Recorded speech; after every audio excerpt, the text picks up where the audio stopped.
नमस्कार, बहुत स्वागत है आपका। आप देख रहे हैं स्वराज एक्सप्रेस। मैं हूं आपके साथ राघवेंद्र। बुलेटिन की शुरुआत करते हैं। बड़ी खबर है बीजापुर से, जहां माओवादियों को एक बड़ा झटका लगा है। 34 माओवादियों ने आत्मसमर्पण कर दिया है। पूना मार गेम नीति का असर साफ तौर पर छत्तीसगढ़ में देखने को मिल रहा है। सुरक्षा बलों के दबाव से नक्सली आए दिन कमजोर होते नजर आ रहे हैं। आत्मसमर्पण से क्षेत्र में शांति का संकेत भी साफ तौर पर देखा जा रहा है। पुनर्वास से पुनर्जीवन नीति सफल नजर आ रही है। प्रशासन ने आत्मसमर्पण को सराहा है। आत्मसमर्पित पर 84 लाख रुपए का इनाम है। 7 महिला और 27 पुरुष कैडर वापस मुख्य धारा में लौटे हैं। आपको बता दें, डीकेएस स्टेट सी, तेलंगाना स्टेट और एओबी डिवीजन शामिल है।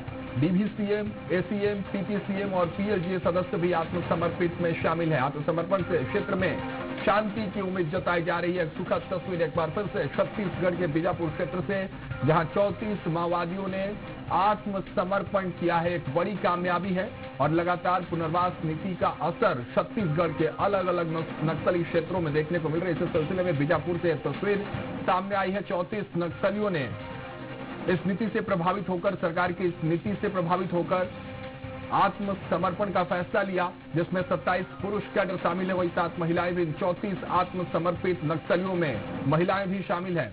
माओवादियों को यह बड़ा झटका लगा है। 34 माओवादियों ने एक बार फिर से आत्मसमर्पण किया है। लगातार जिस तरह से डेडलाइन की तारीख नजदीक आ रही है, आए दिन ऐसी तस्वीरें आत्मसमर्पण की देखने को मिलती है। पूना मार्गेम नीति सरकार की साफ तौर पर असरदार छत्तीसगढ़ में नजर आ रही है और सुरक्षा बलों के दबाव से नक्सली कमजोर होते नजर आ रहे हैं। चाहे नक्सलियों के भीतर वो डर कर लें जान जाने की, या फिर सरकार के इस नीति का असर कह लें, क्योंकि सरकार की नीति में साफ तौर पर चाहे केंद्रीय गृह मंत्री ने जो बात कही और मुख्यमंत्री ने मुख्य धारा में लौटने की बात कही, सुनिए क्या कुछ कहना। हम लोग मुख्य धारा में जाके चलान करके हम लोग फरवरी के साथ हम लोग रहने वाले ऐसे सोच के आई।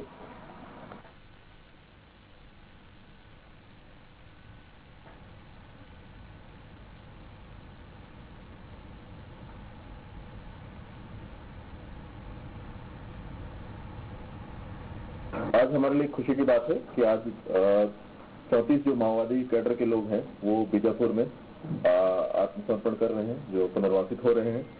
अभी तक बीजापुर की हम अगर बात करें तो 2024 1 जनवरी 2024 के बाद से लगभग 824 माओवादियों ने सरेंडर किया है और इसी प्रकार 1079 जो माओवादी गिरफ्तार हुए हैं और 220 माओवादी अलग अलग मुठभेड़ में मारे भी गए हैं। आज हमारे सहयोगी नवीन मोडला जुड़ रहे हैं और एक जानकारी देंगे। नवीन, देखिए, अभी पहले जब ये खबर आई आपने बताई और हमने उसको ब्रेक किया सबसे पहले, तब ये बात थी कि करेंगे, लेकिन अब तस्वीर भी सामने आ गई। वो 34 नक्सली, 34 माओवादियों ने अब आत्मसमर्पित कर दिया। बताइए, विस्तार से जानकारी दीजिए, इन 34 माओवादियों में कौन से वो बड़े चेहरे थे, क्योंकि इनाम इन पर भी बड़े बड़े जो है वो पहले से लगे हुए थे और इनकी तलाश भी लगातार वहां जारी थी और ये बड़ी कामयाबी है। फिर से एक बार। जी बिल्कुल।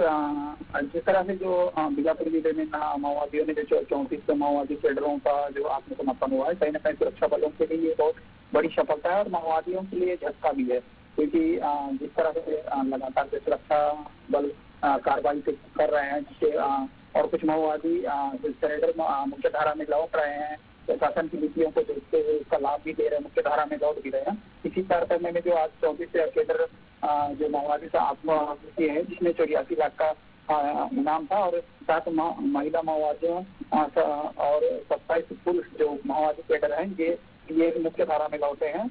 और आत्मसमर्पण करने वालों में एक डीकेएसजेड और Telangana state committee ABO division के कैडर भी हैं और डीवीसीएम, एसीएम और पीपीसीएम और पीएलजीए के जो सदस्य हैं, ये भी शामिल हैं।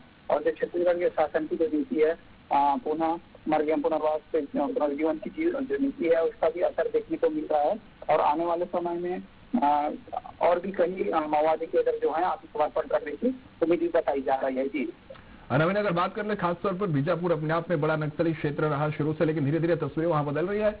अगर बात कर लें बीजापुर की फिजाओं की, तो कितना शांति का संदेश एक बार आप बदलाव देख पा रहे हैं वहां इन नक्सलियों के लगातार आत्मसमर्पण के बाद लोगों में एक पहले भय था, वो डर अब समाप्त होते हुए नजर आ रहा है और शांति का संदेश भी इस माध्यम से साफ तौर पर वहां देखा जा रहा है। जी बिल्कुल।